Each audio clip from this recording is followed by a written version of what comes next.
welcome. This is Pam Dunwald with Your Nurse Advocate Consulting. And we'd just like to welcome you to this, our first forum. We have a small group tonight, but we're hoping with this private Facebook group that we can give you a safe place to, whether it's venting, sharing your frustrations, learning from each other, getting education tips and strategies, all about speaking out on the care of aging, speaking out on the care for aging parents. So we've got two guests with us today. We have Valerie and we have Terry, and both are experienced on this path or this journey in caring for aging parents. So we're going to go ahead and get started, and we're going to start with Valerie. Valerie, can you just introduce yourself? Tell us where you're from and what your role you played, or what your caregiving journey looks like. Sure. So my name is Valerie. I'm a career leadership coach, and I own my own business. I live in Connecticut, and my journey started last May when my dad had surgery and woke up and had absolutely no idea who the heck anybody was, where he was, or what the heck was going on. And boy, has it had been a roller coaster ever since. And Terry, what about you? Hi, my name's Terry. I live in the great state of Wisconsin, where we're getting a blizzard. My journey actually started, I want to say, right before COVID hit. My mom unexpectedly got sick, so we had to navigate the healthcare system right at the beginning of COVID, when the whole world was shutting down and you couldn't get in to see a doctor. And then with her passing away, and then the whole navigation of taking care, helping my dad out, who was independent, lived at home, but was declining in health, but wouldn't listen to anybody because he was his own person. And then trying to get him into assisted living in his declining health. And ultimately, he fell and broke his hip and then passed away last November. So it's kind of been like a 4-year journey of trying to take care of my parents in the healthcare system, which our healthcare system fails miserably. Yeah, and that happens to be my next question. So Valerie, we'll start with you. Can you describe, or has there been a time where you felt that the healthcare system has failed you, or you've had a challenge with the healthcare system? Last year. The whole entire time when my dad was placed from the hospital into a nursing home, and we didn't think he needed to be in a nursing home because originally from his surgery he was scheduled to come home and had already had everything cleared with physical therapy, home care, everything. And then he woke up and just seemed rather out of it, but wasn't really thinking much of it at the time. But then they just kind of called and said, okay, yeah, no, he needs to go into a nursing home. And, we didn't really know anything about it. They only gave us a couple of choices, had to pick one, and then he went. But then by the time he got there, he didn't know who anybody was calling people by the wrong name, and it was just horrible to get him out of there. It was like they wanted to keep him for an entire month, and he didn't need to be there.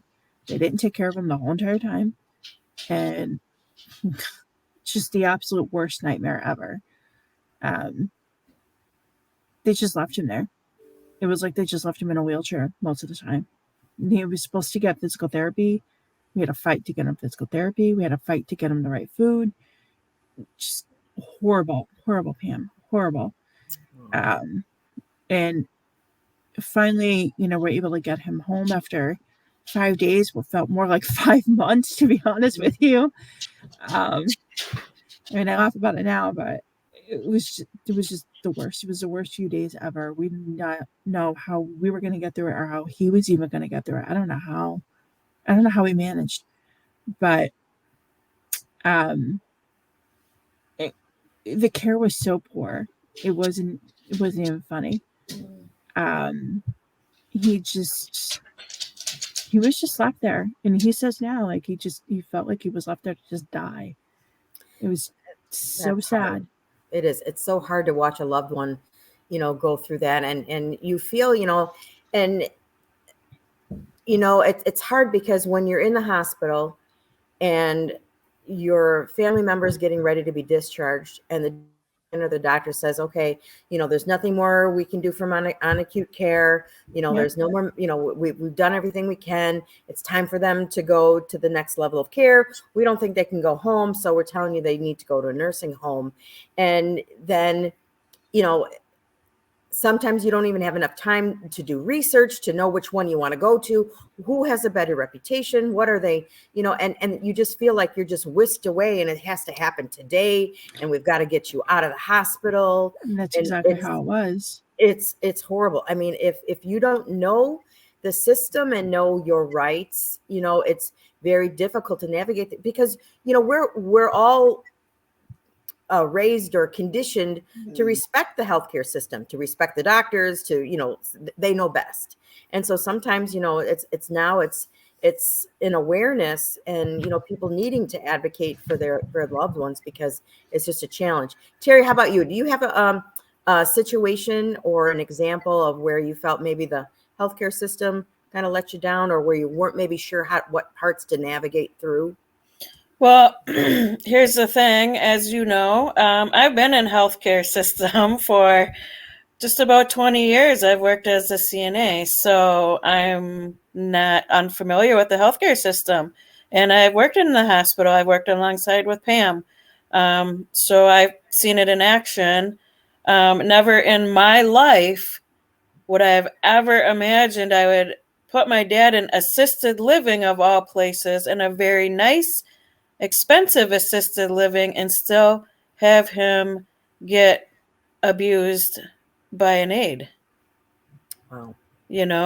And to fight with them about it, and she wasn't like physically abusive, but she wouldn't like let him get out of bed to go to the bathroom, and he would always fall when she worked the night shift.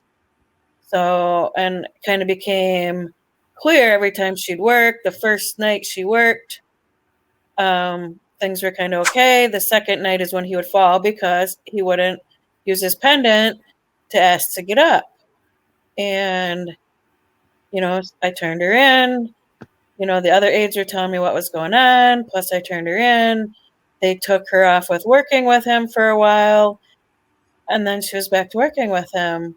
And from what I understand, the day he fell, which was a Sunday, the one aide that should have been on that unit was out in the parking lot and wasn't even on the floor, even though he had alarms. They never could get his alarm working right. I don't think they just had it turned on. So he had fallen twice that day. He had already fallen in the morning, and then he had fallen, and I think he already had his hip most of the way broke then. Mm-hmm. And then he fell again that night and pretty much finished it off. And That's a shame. It's so hard. I just want to let everyone know my partner Linda Criticus has been able to join us this evening, so we're glad Linda's here. Linda, we were just talking about Valerie and Terry. We're each sharing a difficult or a situation where they felt that the healthcare system had let them down in caring for their aging parents.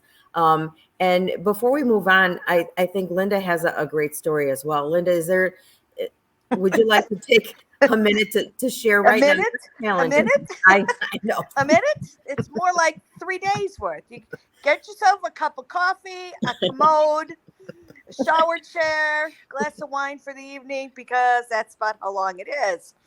I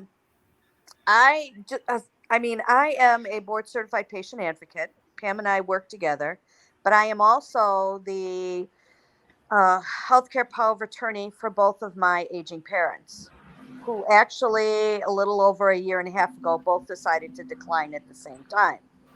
My mom fell and fractured her femur after trying to take care of a wound on her ankle that never, or at the back of her ankle, that never healed and ended up becoming very, very deep and opening up and showing her Achilles tendon. And that's how she fell and broke her femur, because the Achilles tendon was pretty much torn from the wound that she tried to take care of herself. My mother is one who has never dealt with the healthcare system. She has never really been involved in it. She's always taken care of things on her own. She actually didn't see a doctor since my youngest sister was born, and that was probably about 50 years ago. Till recently, about 3 years ago, she actually saw a doctor because her blood pressure, she was having problems with her blood pressure and realized she had to see somebody, but she wouldn't let him do anything more than take her vitals. She never let him do a physical on her or anything. My dad, on the other hand, is 90. My mom is 91. My dad worked in the healthcare system for many years. He was the head of X-ray and nuclear medicine. So he gets it. But now at his age, he has got some mild dementia. He's also got a very enlarged prostate and has a Foley catheter that he has had in now for almost a year that keeps getting plugged. And he keeps getting it tangled around his legs, so it gets pulled and gets jostled, and he gets urinary tract infections. So the healthcare system has not been, home health actually has not been very good to either of them. I actually fired one of the home health agencies that was taking care of my mom, because I would get calls from my parents saying that the nurse, my dad would say at 3 in the afternoon, the nurse never showed up to do your mom's dressing. The nurse never showed up because after my mom fractured her femur, she was in rehab for some time, and then she went home on home health to take care of this stage 4 wound on the back of her ankle. And home health has been in there for probably about a year now, 3 times a week. So this home health company, which is affiliated with the hospital, decided they would just, they didn't know how to communicate. So I finally got to the point where I got tired of my parents calling, so I started reporting them. I reported them to the Office of Integrity at the hospital and their compliance department. And then I contacted the state and reported them to the state. And then I contacted Joint Commission, wrote Joint Commission several letters. You don't want to mess with Linda. What? I said you don't want to mess with Linda. I'm sitting here thinking to myself, I'm not going to get on her bad side. Yeah. Well, you see, when you work within the system, you kind of know how the system works and what kind of is the right buttons to push. So I wrote letters to Joint Commission and called on their hotline. And I did find out through my connections at Joint Commission that they actually had 2 complaint surveys. The first one, they went out there and it was substantiated. The second one was out there, it was substantiated, and it was followed by a state survey. So needless to say, they were not happy with me, but I don't care. They were not providing good care. They never had supplies. They never had consistent caregivers. My mother was entitled to this. Her Medicare dollars were paying for them to be there. And that's what I told them. I said, you have an obligation and an ethical duty to do your job. And if you choose not to do it, then I'm sure somebody else will make sure that you do. So I fired them and went with another home health agency. And I've only had one issue with them, and only one. And the only reason I had the one is because I actually know one of the vice presidents over there, contacted her, and she made sure that it didn't happen again. And it has not happened again. And they communicate with me, they get the orders they're supposed to, and they're taking care of both of my dad and my mom. But if you do not, because my parents are the age, I think if they were 20 or 30 years younger, they'd be able to have their own voice. And my father would. My mother would never advocate for herself, but my father would. But now at this age, their mental capacity has gone to the point where they can only deal with themselves. Very similar to a toddler child, where it's more of that id personality versus the ego and the superego, where they can make rational decisions. They're very introvertly focused and can only deal with themselves, and for very short limits of time. So everything falls on me. There's 6 of us, but it all falls on myself and my other sister. So to take care of them, because we're the nurse and the social worker.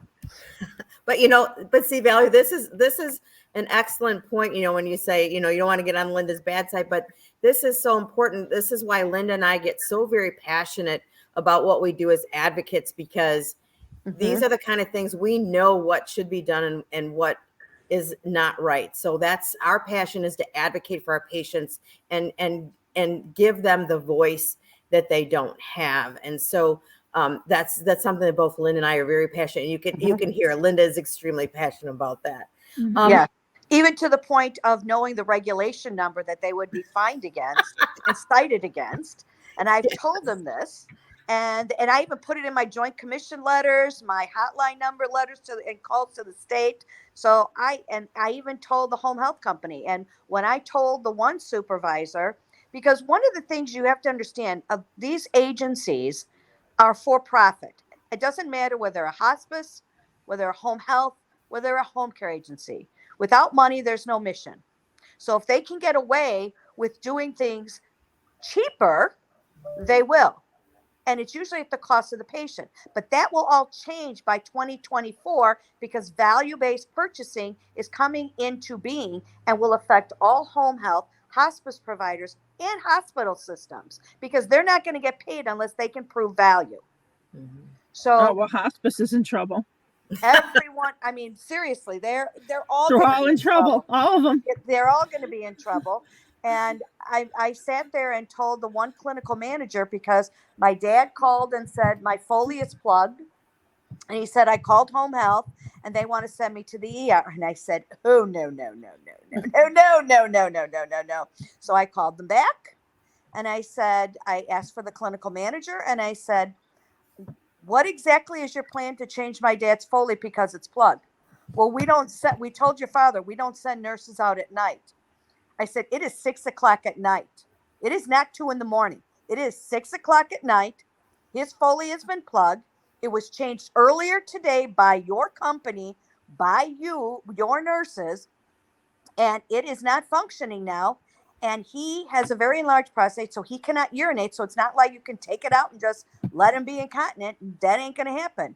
You need to change it. Well, we normally best practice is what you said, is to send him to the ER. I go, absolutely not. It is not best practice to send him to the ER. You need to come out. He is your patient. You need to change it. The CMS will not pay for an ER visit for a Foley cath change, nor will they pay for the ambulance ride there to change it. So unless you're planning on paying that $8,000 bill, I suggest you get off your ass, call your nurse on call who says she doesn't have to get out there, because they don't send nurses out at night, and have her go out there and change that Foley catheter.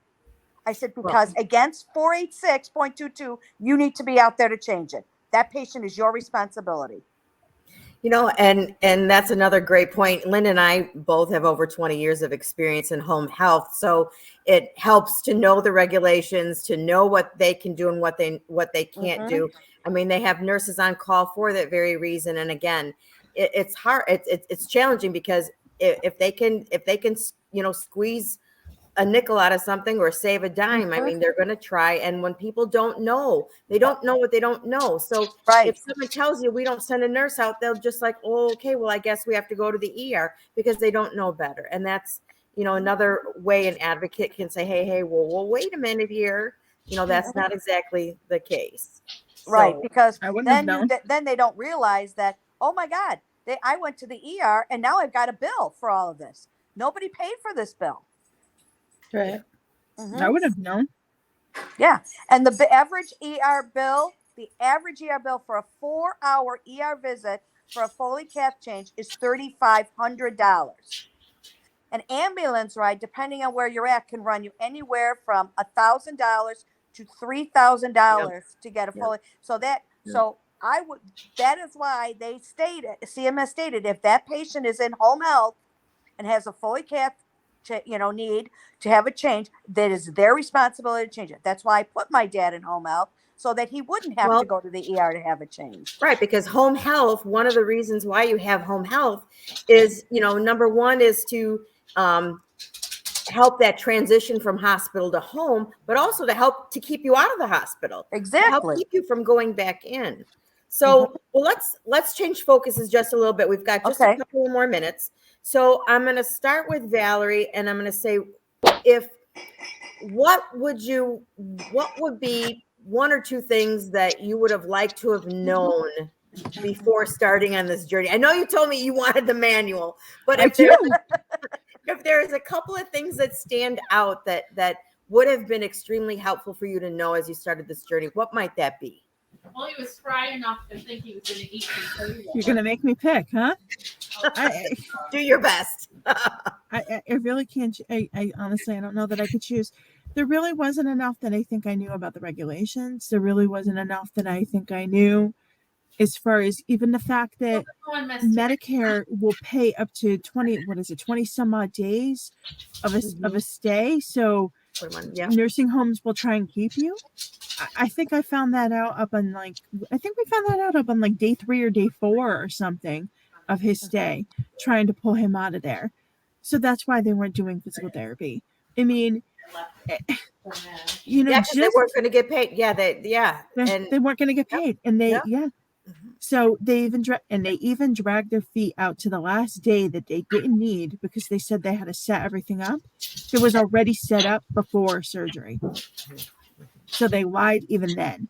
So, just to even know those small things, it would have even gotten him home one day earlier. Carrie, what about you? I mean, I know you've been a CNA, you're a radiology tech. I mean, even with your knowledge, is there something that you weren't prepared for or something that would have been beneficial for you to know in caring for your parents? That's a really difficult question because it's just everything is like pulling teeth to get any kind of appointment or information out of anybody. It's just terrible. When he broke his hip and the only hospital he could go to was Gunderson and La Crosse because everybody was full. And then he has this surgery and they're supposed to be doing therapy, but he's still a Hoyer for a week and he's out of it. And at one point he was on suicide watch for a whole weekend. Wow. I'm like, yeah. And they never even called. I was the healthcare power of attorney. My sister went to visit him and she texted me. She's like, you're not going to believe this, but Dad's on suicide watch. I said, for what? And she said, I don't know. And I'm like, go find the nurse. I want to talk to her now. Well, they're all getting report and they're all at shift change. And she never could. She was there for over an hour and never saw a nurse and left. I tried calling up there. Same thing. Couldn't get a hold of anybody. Oh, well, and then, of course, it's nighttime because then the social worker's gone. And now, Terry, was the healthcare power of attorney activated? Yes. And they put him on suicide precautions watch without notifying the healthcare power of attorney? Oh, boy. That's not okay. You're the decision maker. They said, I think to the effect of he was 84, and I don't blame him for saying this, something to the effect of I'd probably be better off dead. Some new nurse took that literally. Instead of interviewing him in a better situation and saying, tell me more about how you feel. Tell me more of where this is coming from. An experienced nurse would have stopped what she was doing and done some interviewing. Whereas a lot of times younger nurses or inexperienced nurses take that, information literally and just run with it. And then makes a whole brouhaha instead of taking the information and actually figuring out what the real issue is. Right. Plus, he already had some dementia going into this. And then when he came out of surgery, he was really, really out of it for the first few days. He didn't know who we were or anything. And yes, they were 20-year-old nurses Mhm. that didn't know anything. And I'm like, you seriously couldn't have even, I mean, this was the whole weekend because, you Mhm. know, the social worker's not there to do anything. Mhm. You know, the first call would have been to you, and they should have shared their Yes. concerns and Mhm. said, you know, Terry, you know, is this like your dad? Has he ever talked like this before? I mean, we're a little concerned, you know, maybe someone could come up and speak to your dad with. I mean, there's a lot of different scenarios that could have played out, but how it played Yeah. out was absolutely wrong. So Yep. we're just down to about 4 minutes. So I want to go into the last question, and I just want to say, and Linda, feel free to share too, is that if there is one thing or one or two things that you can take out of your experience that you would like to share that may help others that are maybe getting started on that journey, any tips or any suggestions or any advice that you might want to give someone that's just starting this journey of caring for their aging parents? Anybody like to go first? I can. Okay, Terry, thank you. As far as like with the healthcare professionals, do not be afraid to speak up. Do not be afraid to be like Linda. Not calling you bad or anything, but not That's okay. not everybody can speak up like that. And even myself being in healthcare for that long, you know, these people come in and I'm like, I'm afraid to say something because then I'm afraid when I leave, they're going to take it out on him. Mhm. Mhm. And Oh, I yeah. try to advocate for him, but it's just so difficult. But you got to speak up and you got to be that advocate for your parent. And, you know, I didn't really know what nurse advocate was until I was already towards the end of this. And Pam was talking to me and she's like, oh, this is what I do. And I was like, oh, I didn't really know what it was. So I wish I talked to her sooner. But yeah, just don't be afraid to ask questions and don't be afraid to speak up. Mhm. Valerie, how about you? You know, I think one thing for sure is, you know, if you know someone who's having surgery, you know, parents or something, make sure you know what they want as far Mhm. as care goes too. Make sure you have all of that laid out and clear, especially the older that they get. I hate talking like that, but Mhm. it's just true because the longer and the harder it is for them to come out of the anesthesia. Mhm. So just make sure you have a good understanding of what it is that they might want because you're going to have to be their voice. And you want to make sure you are reflecting that in the way that they want so Mhm. that you're doing what they want, not just what you want. Because it's hard to separate yourself from that too. Mhm. Um, so I think knowing that is huge. And I think some people wait till it's too late to do these things. Mhm.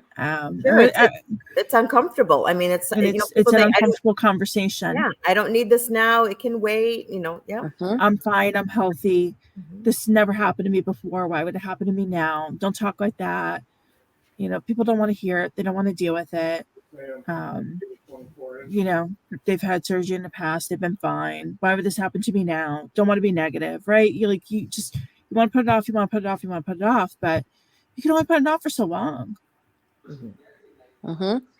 Linda, any words of wisdom as we close? Do you have any words of wisdom for or any advice or anything you'd like to say Yeah, as we I think close? I agree with both of them. You need to use your voice, but you need to use your voice but you need to ask your parents what they want first because that helps you use your voice.